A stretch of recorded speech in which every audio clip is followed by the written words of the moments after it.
Hola, comenzamos el tema de termodinámica. La termodinámica se encarga de estudiar flujos de energía principalmente en sus distintas formas, incluyendo, además del trabajo que ya hemos visto, o energías potenciales, etcétera, el calor, que es una forma de energía también, como veremos. Em, para la biología es interesante porque la termodinámica nos puede ayudar a comprender los fenómenos en los que hay intercambio de energía, como son respiración, fotosíntesis, los procesos metabólicos en general. Veremos un poquito del metabolismo humano, pero además también en fenómenos microscópicos como difusión, transporte a través de membrana, ósmosis, etcétera. O la espontaneidad de las reacciones químicas, en qué sentido son espontáneas. Vamos a comenzar el tema hablando de la temperatura. Todos tenemos noción de lo que es una temperatura alta o baja. Por nuestros sentidos tocamos algo en sentido de tacto principalmente. Tocamos algo caliente, lo notamos y podemos decir esto está más caliente que esta otra cosa. Aunque es una noción un poco intuitiva y depende también de la conductividad térmica, no solo de la temperatura. Entonces hay que definirlo de forma más rigurosa. Para ello se utiliza el concepto de equilibrio térmico, que nos dice que si ponemos en contacto dos cuerpos inicialmente a distinta temperatura, nos ponemos en contacto pero los aislamos del exterior, pues si están a distinta temperatura, por ejemplo esta es más alta que esta, se produce un intercambio de una forma de energía que es el calor, ya veremos un poquito más en qué consiste, y tras un tiempo, después de un tiempo, después de un tiempo acaban en equilibrio térmico, acaban a la misma temperatura, ¿vale? Una temperatura diferente a las que tenían inicialmente y ya no hay flujo de calor y están a la misma temperatura. Bueno, entonces, ¿cómo? Es una definición un poco de andar por casa del equilibrio térmico, pero bueno, nos va a valer. ¿Cómo medimos la temperatura de un objeto? Bueno, pues lo medimos con un termómetro que no es más que termómetro. Un aparato que tiene alguna propiedad que que cambia o que depende de la temperatura. Por ejemplo, la más habitual es el tamaño. El tamaño, las cosas se dilatan en general, se dilatan al aumentar su temperatura, aumentan de tamaño. Por ejemplo, el mercurio del termómetro o el alcohol de un termómetro de alcohol se dilata cuando lo ponemos en contacto con un otro objeto y alcanza un equilibrio térmico con el otro objeto. Por ejemplo, se expande el alcohol que tiene en el bulbo y sube a una cierta longitud sobre el tubo, al expandirse. Si el tubo está graduado, podemos medir la temperatura.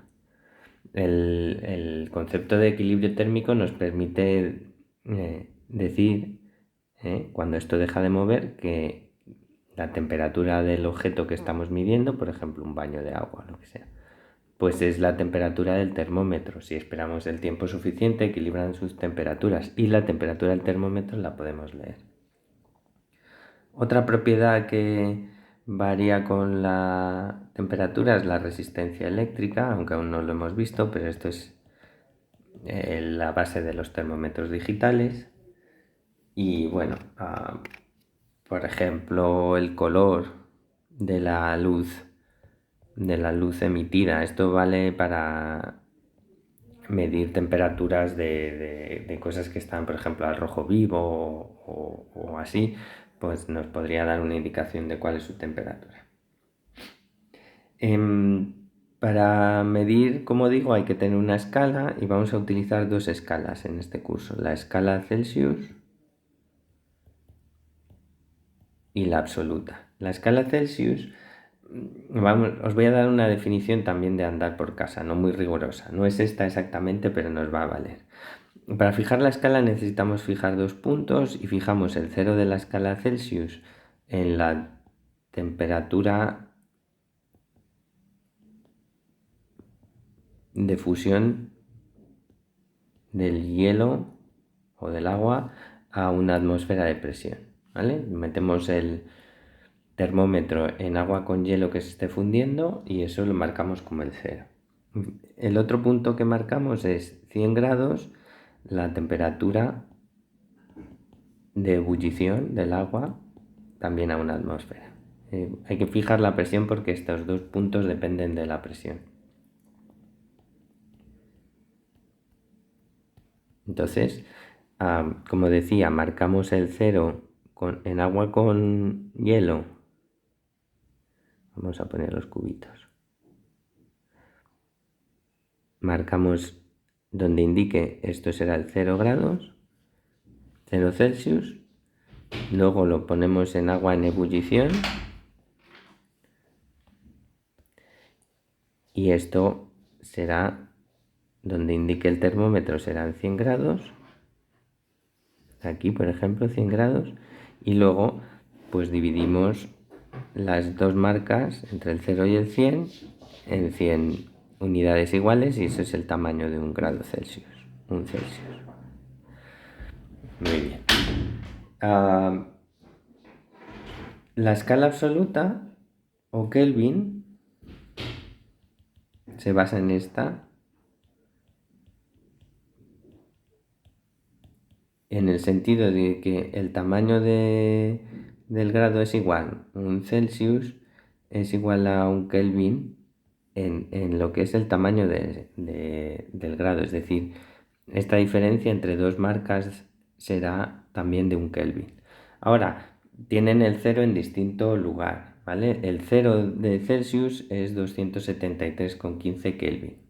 O si queréis, el cero de la escala Kelvin está a menos 273,15 Celsius, pero el tamaño del grado es igual. Entonces, para pasar una temperatura en Celsius a una Kelvin no hay más que sumarle 273,15. Esta es la temperatura en Celsius. Por ejemplo, el 0 pues nos da 273,15 Kelvin. 0 Celsius es 273,15 Kelvin. Bueno, el con 15, el coma 15 lo quitaremos en muchos casos. Vale, el límite inferior el 0 de Kelvin, de temperatura en Kelvin, que como digo es menos 273,15 Celsius, aquí mismo. Esto es lo que se llama el cero absoluto de temperatura y es la temperatura más baja que puede existir. Es el límite inferior